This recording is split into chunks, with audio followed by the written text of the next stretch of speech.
kita berjumpa lagi.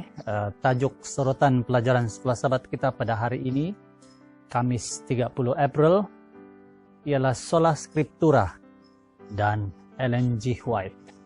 Siapakah Ellen G. White? Dalam tahun 1844, ketika Ellen Gold Harmon berumur 17 tahun, dia mula menerima penglihatan dari Tuhan sewaktu kebaktian bersama beberapa orang wanita di sebuah rumah. Pada tahun 1846, dia telah berkawin dengan James Springer White, di mana dia mendapat nama sebagai Ellen G. White.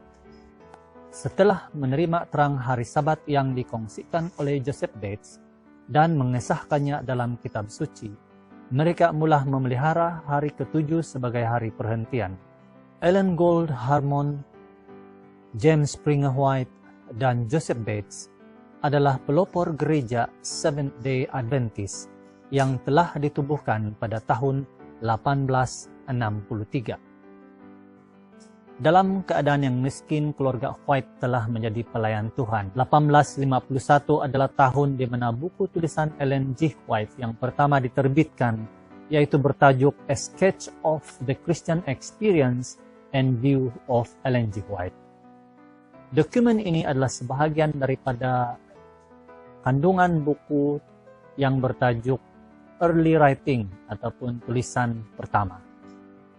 1855 mereka telah berpindah ke Battle Creek dan diberikan rumah percetakan oleh Adventist di Michigan.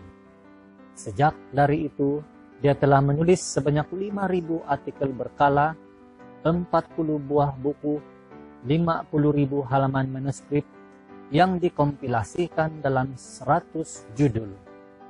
Dia merupakan penulis berbangsa Amerika yang mempunyai buku yang paling banyak terjemahan dalam sejarah kesusastraan.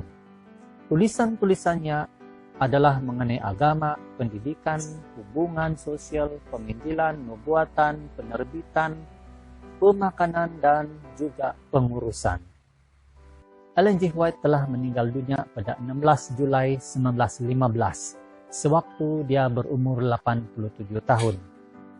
Dia dikebumikan di Oak Hill Cemetery, Battle Creek, di Michigan. Seventh-day Adventist percaya bahwa dia adalah utusan khusus Tuhan yang akan menarik perhatian dunia kepada kitab suci dan untuk bersedia bagi kedatangan Yesus yang kedua kali. Tulisan Ellen G. White bukanlah pengganti kitab suci dan tidak boleh disamakan. Alkitab tetap berdiri sendiri dan tulisan Ellen White tertakluk kepadanya. Dia mengatakan bahwa tulisan-tulisannya itu adalah cahaya yang lebih kecil untuk memimpin lelaki dan wanita kepada cahaya yang lebih besar, yaitu Alkitab. Dalam kesaksiannya dia berkata, "Anda tidak seberapa mengenali kitab suci.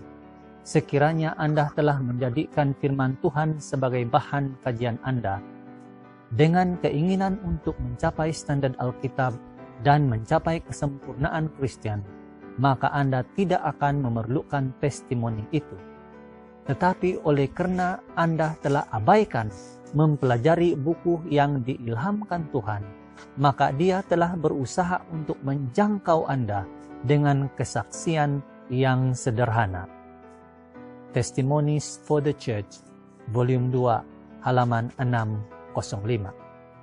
Kita menghargai tulisan Ellen White, dan kita melihatnya sebagai tulisan yang diilhamkan sama seperti Alkitab, tetapi mempunyai fungsi yang berbeza. Tulisannya bukanlah tambahan Alkitab, malahan dia sendiri berkali-kali mengesahkan dan mengangkat kitab suci itu sebagai piawai untuk iman dan amalan. Apabila kita membaca kitab suci dan juga tulisan-tulisan roh nubuat, itu akan memperkayakan kita tentang amalan kehidupan sebagai Kristen sejati di zaman ini. Tuhan memberkati Anda bersama firman Tuhan setiap hari.